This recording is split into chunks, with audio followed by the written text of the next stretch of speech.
Selamat datang.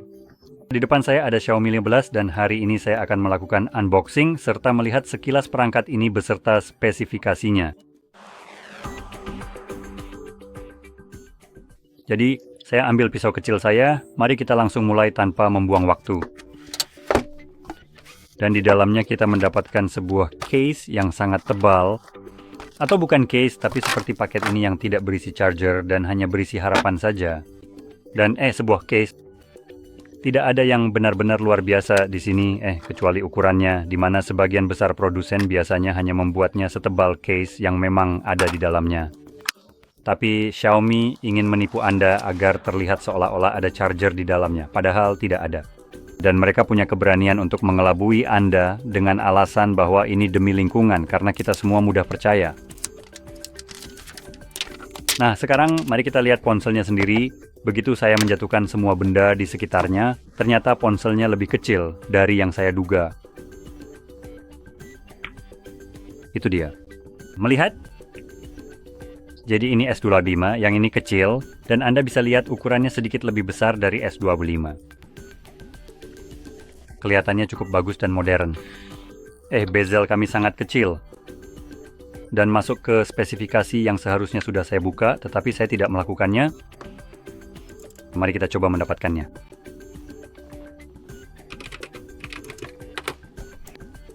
Sekarang sudah saya buka.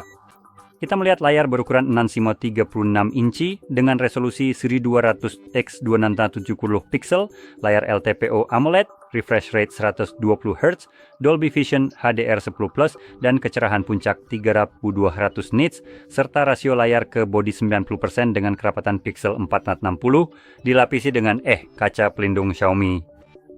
Jadi layar di sini benar-benar luar biasa. Fakta bahwa kita memiliki sertifikasi Dolby Vision HDR10+ akan memungkinkan Anda memutar konten yang tentunya mendukung fitur tersebut, dan tampilannya akan terlihat lebih baik. Kita juga memiliki tonjolan kamera yang jauh lebih mudah diatur di sini dibandingkan dengan versi Ultra dari ponsel ini. Untuk menunjukkan itu, biar saya lepas dulu casingnya, karena ponsel itu benar-benar luar biasa. Dan bukan hanya dari segi harga, tapi juga dari segi pelat yang menempel di bagian belakang ponsel itu. Jadi sebagai perbandingan, ini dia. Seperti, itu benar-benar tonjolan. Ponsel itu secara harfiah punya tonjolan. Dan kalau kita lihat ketebalannya, tonjolan kameranya hampir sebesar tetap tahan tombol pembatalan aksesibilitas. Astaga! Hampir sebesar pelat piringan yang direkatkan pada bagian belakang ponsel ini. Jadi ketebalan ponsel ini hampir sesuai dengan itu. Gila! Nah, mari kita lihat spesifikasi sebenarnya dari ponsel ini. Kita melihat ponsel kelas unggulan, tapi harganya juga semahal ponsel kelas unggulan dan buatan Cina, yang menurut saya agak kurang mengenakan. Saya tidak akan menyangka ponsel Xiaomi harganya setara atau bahkan lebih mahal dari S25. Dan memang begitu. Bahkan selisihnya cukup signifikan. Jadi, mari kita bahas yang satu ini. Kita punya layar 6,3. Sebenarnya saya sudah membahas layarnya. Jadi di luar layar sekarang kita bisa membahas kameranya. Jadi dari segi kamera, kita melihat konfigurasi 3 kamera. Dan sensor utamanya, salah satunya, karena semuanya pada dasarnya sama, kita punya sensor 50 megapiksel di semua kameranya. Satu dengan bukaan f1.6, 2.0, dan 2.2, masing-masing untuk wide, telefoto, dan ultra wide. Jadi itulah kameranya. Saya hanya ingin membahas ini dengan sangat cepat. Dan kamu bisa merekam video pada 8K 24 atau 30 frame per detik. 4K memberi Anda 60 bingkai dan HDR10+, Dolby Vision HDR 10 bit, dan Anda juga dapat membuat video log 10 bit. Dan kemudian pada 1080p Anda juga memiliki 60 bingkai, gerakan lambat 120, 240, dan bahkan 960. Wow. Lalu 720 akan membuat Anda mencapai 1920 bingkai per detik. Sekarang di bagian depan kita punya kamera selfie 32 megapiksel, aperture f2.0, sensor wide yang bisa merekam 4K pada 60 fps, 1080p pada 60 fps juga, dengan dukungan HDR10+. Dan itulah semua yang bisa saya sampaikan tentang kameranya. Jadi beralih ke bagian internal, kita punya baterai berkapasitas 5245 yang bisa diisi daya menggunakan kabel dan charger yang tidak disertakan dengan daya 90 watt dan secara nirkabel dengan daya 50 watt. Bahkan secara nirkabel pun, ponsel ini mengisi daya lebih cepat daripada perangkat Samsung manapun di pasaran yang sebenarnya cukup lucu. Tapi dari dalam kotak, kamu tidak bisa mengisi dayanya karena tidak ada charger yang disertakan dengan perangkat ini. Jadi saya benar-benar berpikir seharusnya ada undang-undang yang mengharuskan setiap perangkat elektronik demi kebaikan harus disertai charger agar bisa langsung digunakan. Karena pada titik ini, begitu perangkatnya kehabisan daya, itu hanya jadi benda mati saja. Dan itu pun benda mati yang sangat mahal. Jadi, ya begitu. Sekarang, kalau bicara soal prosesor, di sini kita punya seperti yang kamu harapkan dari sebuah flagship, yaitu Snapdragon 8 Elite dengan RAM 12 GB dan penyimpanan 256 GB yang bisa di-upgrade hingga 1 TB dan 16 GB RAM dengan tipe penyimpanan UFS 4.0. Sekarang, perbedaannya di sini dalam hal layar UFO yang ada di sini. Dan yang satu ini, terutama soal harga, karena yang ini bahkan jauh lebih mahal secara tidak masuk akal.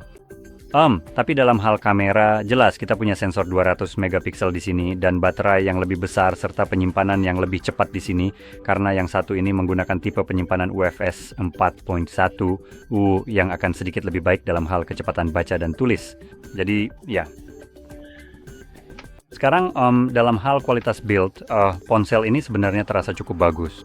Kita punya bagian belakang kaca, frame aluminium di sini, sensor sidik jari di bawah layar, tombol volume dan power, di sisi kanan kita.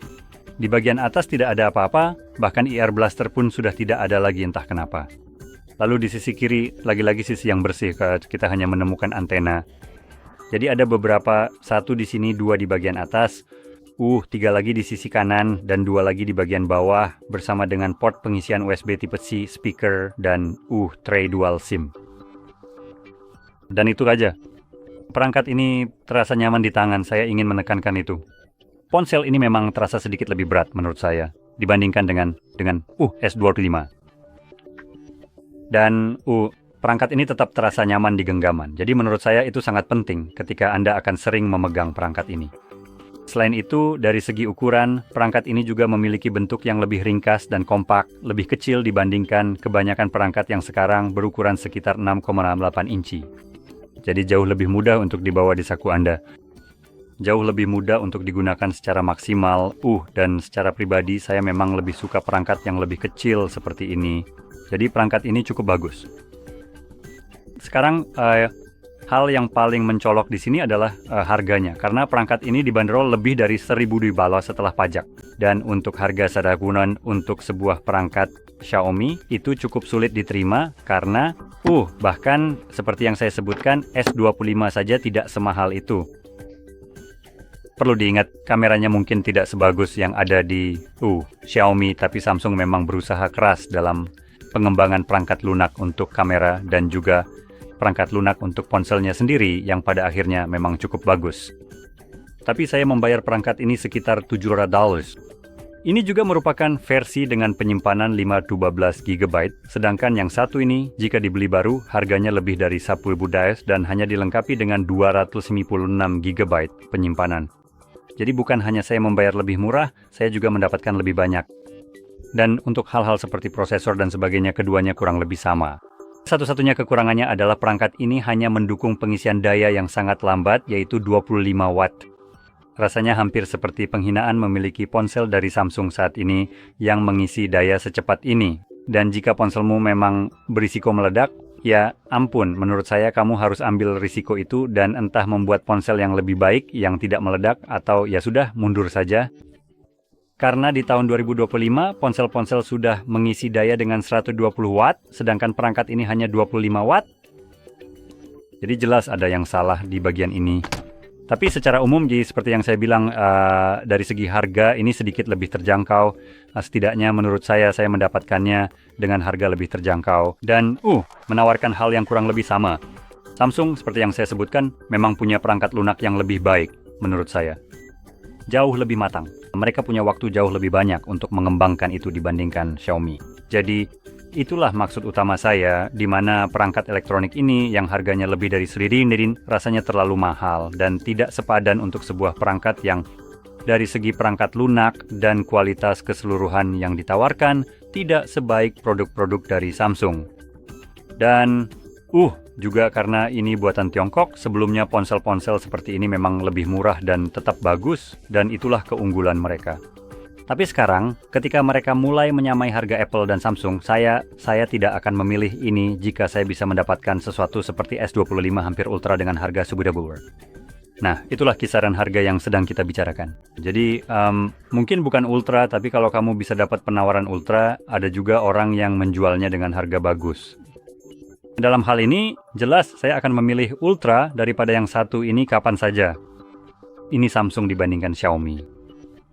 Jadi seperti yang saya bilang, menurut saya harganya di sini tidak sebanding dengan produknya, dan itulah yang tampaknya menjadi masalah bagi banyak perusahaan saat ini, di mana mereka merilis perangkat yang terlalu mahal, dengan harapan saya rasa akan laku terjual. Dan saya rasa, setidaknya menurut saya tidak punya data apapun, tapi saya ragu orang akan mau membayar berapa ya, solibili $400 untuk ponsel Xiaomi seperti ini, ketika kamu bisa mengeluarkan lebih sedikit dan mendapatkan S25. Sekarang sih dari segi kamera saya rasa mungkin tidak akan ada banyak persaingan di sini. Jadi itu salah satu halnya. Tapi sebagai satu paket keseluruhan saya rasa saya lebih memilih Samsung yang lebih andal dan punya kalau tidak salah 7 tahun pembaruan perangkat lunak. Jadi ya yang ini dan yang satunya lagi seperti yang saya sebutkan mendapatkan 4 pembaruan utama Android.